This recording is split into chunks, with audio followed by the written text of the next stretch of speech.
go. Man's best friend, the divas of the house.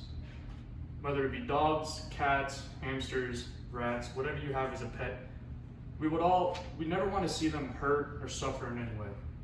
So that's why today I'm going to be talking about a continuing issue that is not just present in the US, but in the world, and that is animal abuse.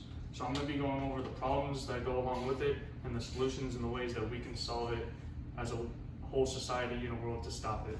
So first, I'm going to start with the problems. In an article entitled "The Crime of Animal Abuse in Two Northwestern Cities, Prevalence, Perpetrators, and Pathways" by Lorraine A. Hughes and others, they found out that immense amounts of animals or pets perish every year due to animal abuse.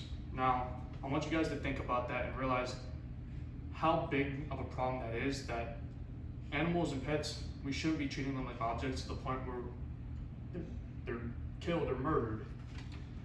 The next thing they found out is that even if they survive, they're often maimed, physically disabled, or they suffer from chronic health problems, and they develop shortened lifespans, and they also develop undesirable behaviors like separation anxiety and aggression.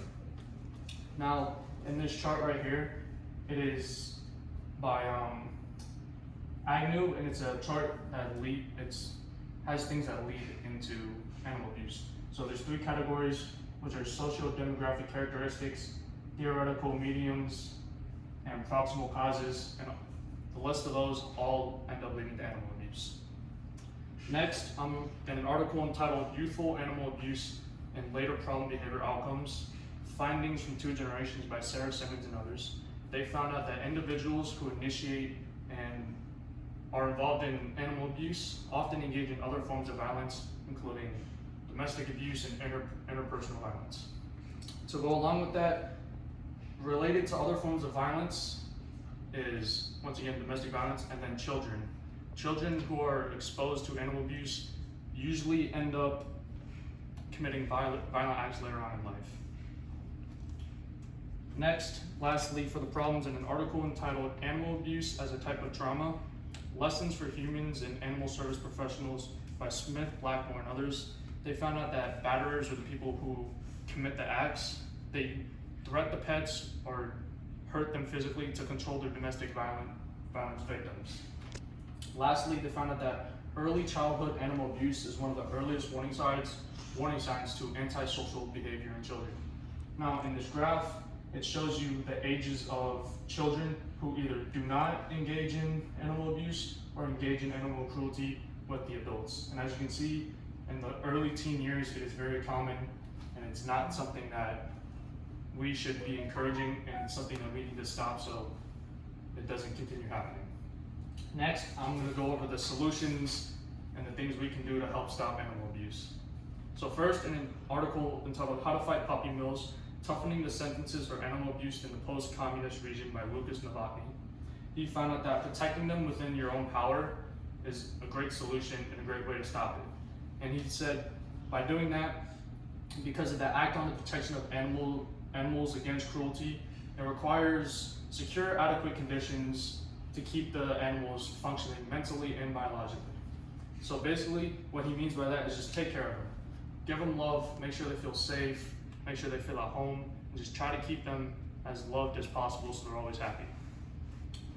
Next, in an article entitled "It's a Dog's Life, Culture, Empathy, Gender, and Domestic Violence Predict Animal Abuse in Adolescents, Implications for Societal Health" by Van Schaik and others, they found that surrounding it in a healthy family is another major way to help stop it.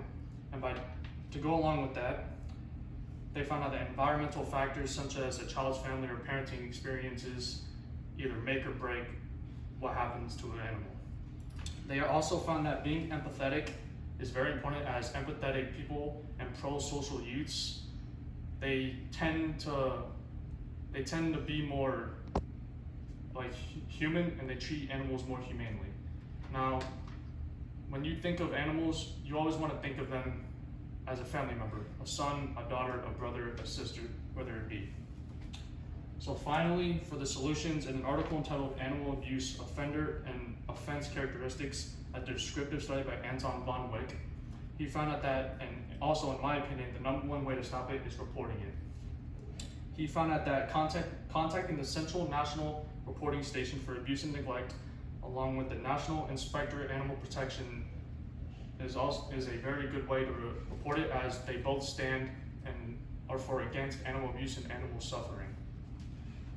So today, I went over the problems with animal abuse and the solutions for how we as a community can solve it.